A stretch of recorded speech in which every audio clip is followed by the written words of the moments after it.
বিসমিল্লাহির রহমানির রহিম।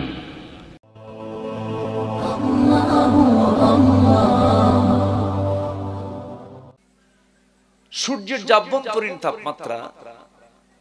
আভ্যন্তরীণ তাপমাত্রা হলো 15 মিলিয়ন ডিগ্রি সেলসিয়াস। আর এই লোহা যদি কেউ বানাতে চায়, লোহা বানাতে যে তাপমাত্রা লাগবে তার পরিমাণ হলো, বিজ্ঞান বলছে 5 বিলিয়ন ডিগ্রি সেলসিয়াস। আমরা সর্বোচ্চ এখন এখানে বসে আছি 28 কি 30 ডিগ্রি সেলসিয়াস হবে, 30-32 ডিগ্রি সেলসিয়াস হবে। তাহলে এই পৃথিবীতে যদি কেউ লোহা বানাতে চায়, তাপমাত্রা দরকার হলো 5 বিলিয়ন ডিগ্রি সেলসিয়াস। সম্ভব বলেন তো? সম্ভব না। তাহলে লোহাটা কে দিয়েছেন? বিজ্ঞান বলতেছে তাহলে এটা আকাশ থেকে কোন সুপারনোভার বিস্ফোরণের মধ্য দিয়ে আল্লাহ রাব্বুল আলামিন আসমান থেকে লোহাটা বান্দার কল্যাণে নাজিল করেছেন।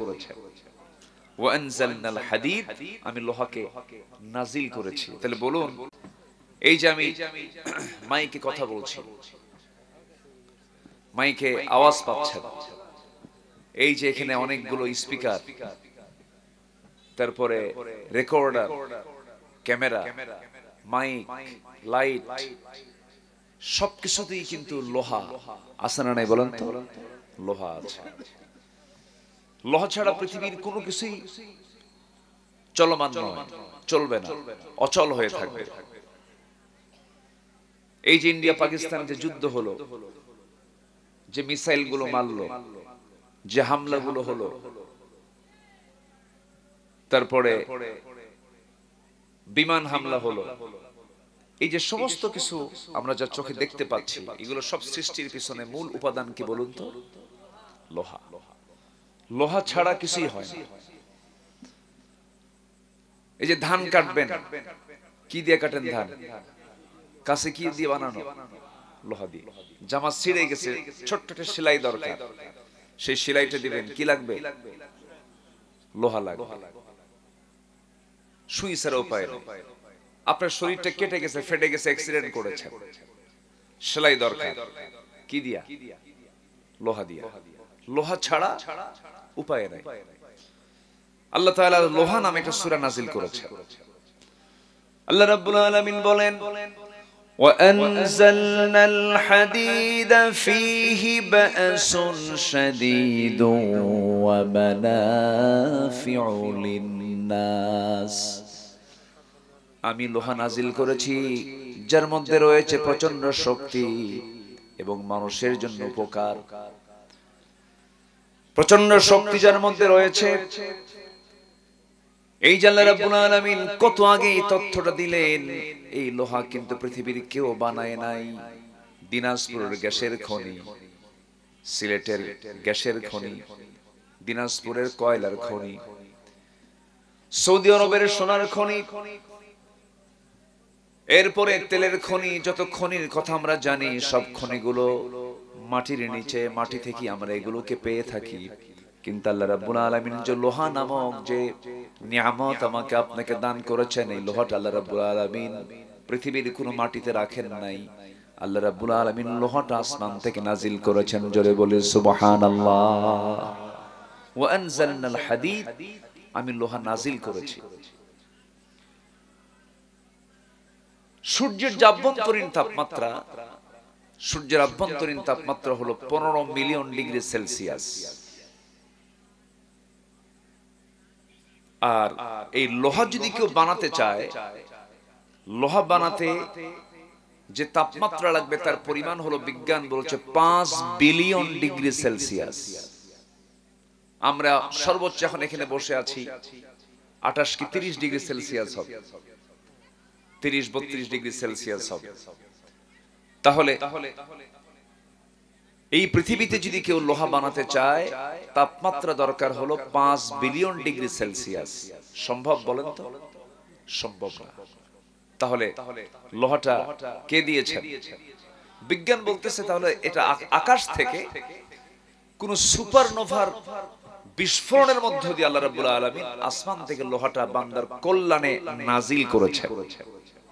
ওয়া আনজালনাল হাদিদ, আমি লোহাকে নাজিল করেছি। তাহলে বলুন, বিজ্ঞান কি কোরআন কি বিজ্ঞান থেকে নেবে না বিজ্ঞান কোরআন থেকে নেবে? বলেন বলেন, কে নেবে? কোরআন নেবে না বিজ্ঞান নেবে? বিজ্ঞান নেবে। শুধু লোহার কথা বললাম, এরকম করে বহু তথ্য আল্লাহ রাব্বুল আলামিন এই কিতাবের মধ্যে বলে দিয়েছেন। বিগ ব্যাং থিওরি পৃথিবীর এখন আলোচিত একটা থিওরি। বিগ ব্যাং থিওরিটা আসার বহু আগে আল্লাহ রাব্বুল আলামিন এই থিওরি কোরআনে কারীমের মধ্যে বলে দিয়েছেন। আল্লাহ রাব্বুল আলামিন বলেন, أولم يرى الذين كفروا أن السماوات والأرض كانتا رتقا ففتقناهما وجعلنا من الماء كل شيء حي جربون الله أكبر। এই বিগ ব্যাং থিওরিটা হলো, বিজ্ঞান বলতেছে এই আকাশ আমরা যে দেখতে পাই, এই জমিন যে দেখতে পাই, এর মাঝে যে মহাশূন্যতা, এই মহাশূন্যতা ছিল না। আকাশ এবং জমিন একসঙ্গে লাগানো ছিল, প্রচন্ড একটা ধাক্কা হয়েছে। এই প্রচন্ড ধাক্কার মধ্য দিয়ে মহাশূন্যতা সৃষ্টি হয়েছে, বিজ্ঞান বলছে। আর আল্লাহ রাব্বুল আলামিন ১৫০০ বছর আগে এই তথ্য কোরআনে কারীমের মধ্যে বলে দিয়েছেন। জোরে বলি সুবহানাল্লাহ। সম্মানিত ভাইরা, সেই কালোজয়ী কিতাব, চ্যালেঞ্জপূর্ণ কিতাব কোরআনে কারীম থেকে যৎকিঞ্চিত কিছু কথা আমি বলতে চাচ্ছি। আমাকে সময় দিচ্ছেন তো নাকি সবাই? কারো কোনো আপত্তি নাই তো? বলি আলহামদুলিল্লাহ। কিন্তু সমস্যা হলো আমি শ্রোতাদেরকে দেখতে পাচ্ছি না, শ্রোতার মাঝে আলো নাই। তা আলো কি আপনারা বন্ধ করে দিয়েছেন নাকি আলো আসলে আলো নেই? তো পোকা তো মাশাআল্লাহ আমার গায়ে তো বহু পোকা লেগে আছে। কখন যে মুখে ঢুকবে এখনো ঢোকে নাই, প্রচুর পোকা ডিস্টার্ব করতেছে। কিন্তু এর পরে তো দেখা দরকার, তো দেখা দরকার।